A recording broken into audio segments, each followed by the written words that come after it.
Atenção você que toma decisões com base em pesquisa de clima. Você pode estar diante de dados e informações robustas, porém um pouco distorcidas.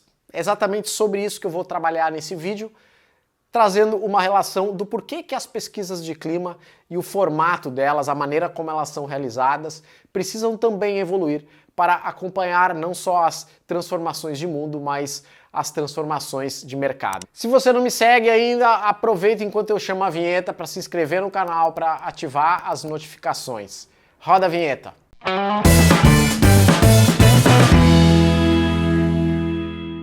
Eu percebo claramente que nós já passamos por dois momentos de evolução quando se trata de pesquisa de clima. Vamos dar uma olhada nisso.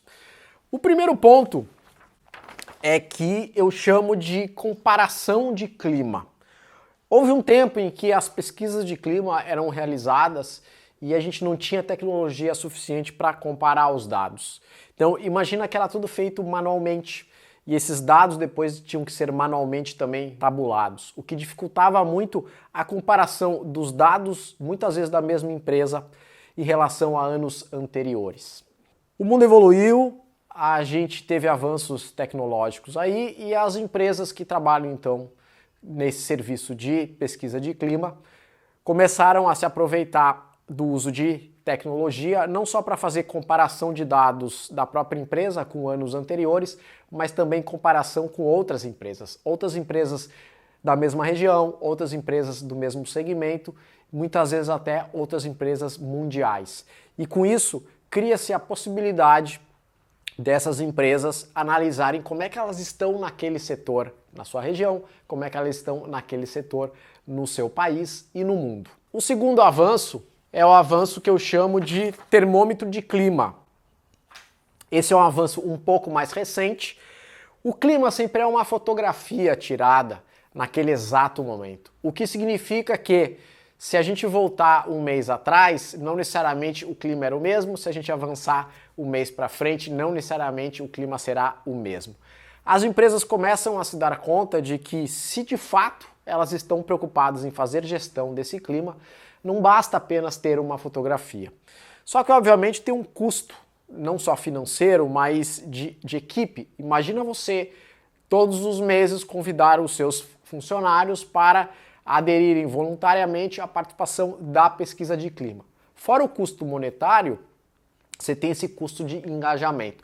Muito provavelmente, lá na segunda, terceira edição, os funcionários não vão perceber nenhuma evolução e nenhuma melhoria em cima de nenhum plano de ação feito, porque é praticamente impossível você realizar planos de ações em pouquíssimo tempo, e com isso eles passarão a não mais ir voluntariamente participar das pesquisas de clima. Essas empresas foram buscar soluções e se deram conta de que sim, elas podem muito bem ter retratos menores ao longo do ano. Então, existem algumas empresas que acabam realizando anualmente a sua pesquisa de clima, mas chegam ao ponto de ter até 3 grandes fotografias ao longo do ano, além dessa grande pesquisa realizada. Essas empresas geralmente chamam esses momentos de pulse, ou seja, você tem um termômetro ali, né, uma noção de como é que está o clima.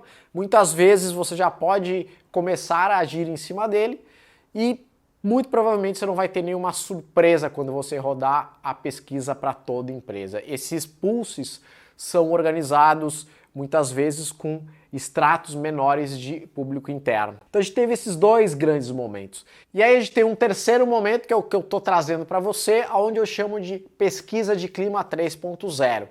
Perceba que esses dois grandes saltos, eles estão muito calcados em tecnologia. E o terceiro salto que eu estou provocando aqui é a pesquisa de clima baseada na qualidade dos dados, que é exatamente esse o tópico que eu trouxe no começo desse vídeo. Até que ponto a gente ter dados simbolizam efetivamente que esses dados eles são extremamente confiáveis. Geralmente, se a gente for dar uma olhada nas pesquisas de clima, as perguntas acabam tratando o funcionário muito mais como um agente passivo do que um agente ativo. E se a gente se der conta, o clima não é formatado pela empresa de maneira sozinha. O clima não sai do ar-condicionado, não sai das paredes, depende das relações entre as pessoas. Depende das relações entre líderes e liderados, depende das relações estabelecidas e vivenciadas no dia a dia entre a empresa e o funcionário. E aqui eu vou trazer 3 exemplos rápidos de questões muito comuns encontradas nas pesquisas de clima, sejam através de perguntas ou através de afirmações.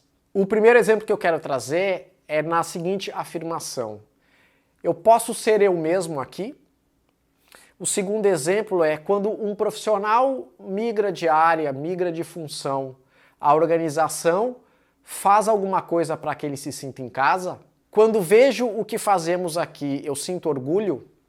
Então, perceba que dessas 3 afirmações coloca muito mais fora da atividade do funcionário nessa coparticipação do clima.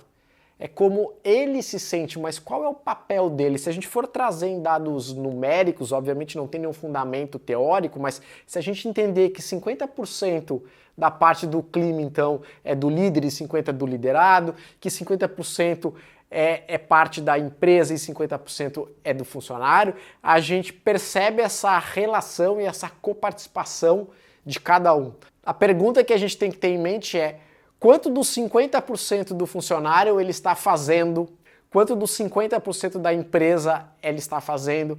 Quanto dos 50% do líder ele está fazendo? E assim sucessivamente. Então veja, se a gente incorporar algumas perguntas ou afirmações onde dê a possibilidade de mudar a lente, ou seja, se é uma relação, eu não posso perguntar somente como você está se sentindo. Como você está se sentindo? Eu preciso perguntar o que você está fazendo para o seu colega se sentir diferente, o que você está fazendo para o clima ser diferente na sua empresa. E aí eu estou com os 2 polos da lente, uma visão muito mais completa e muito mais adequada da fotografia. Quem vai nessa linha de pensamento e que me fez, na verdade, me trouxe essa provocação é uma autora americana, teórica, consultora, chamada Cy Wakeman. A Cy, ela tem um dos seus livros, é o livro No Ego, onde ela traz isso de maneira muito clara. Até que ponto nós profissionais, nós líderes, não estamos fomentando dentro das empresas o excesso de drama. Quando a gente realiza pesquisas de clima onde a gente fomenta só o funcionário como um agente passivo, quando a gente vai ter reuniões de feedback e as questões elas são formuladas de uma maneira onde não se olhe apenas para o fato e sim traga muito de ego envolvido em quem tem razão, quem não tem razão, enfim.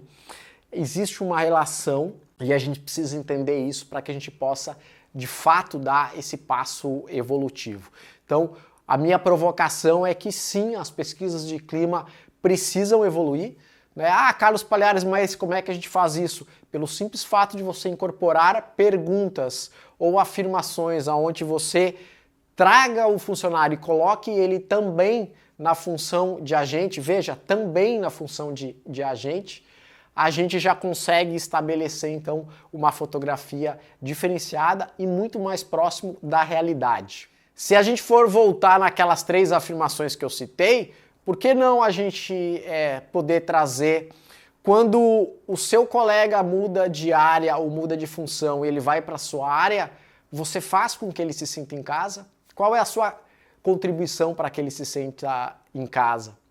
Ou então, o que você faz no seu trabalho que gera orgulho e soma ao trabalho do grupo? Ou ainda, o que você faz para que o seu colega ele possa ser ele mesmo?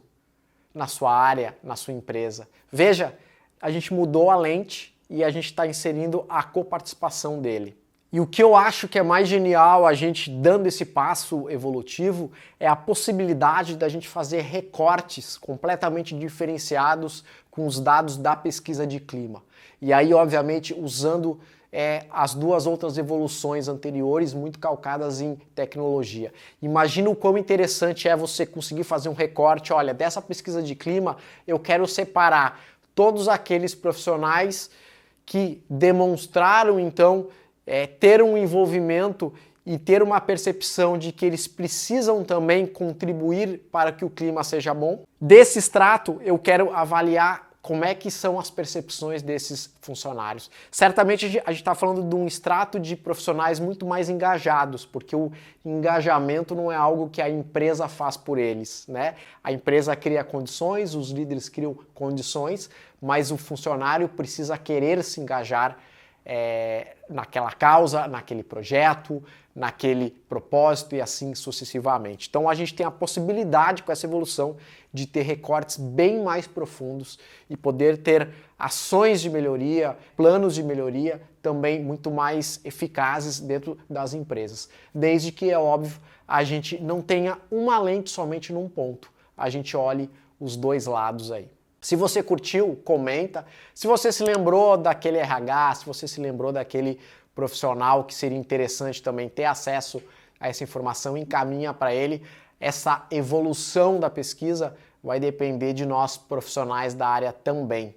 Se você não me segue ainda, não deixa de se inscrever e ativar as notificações.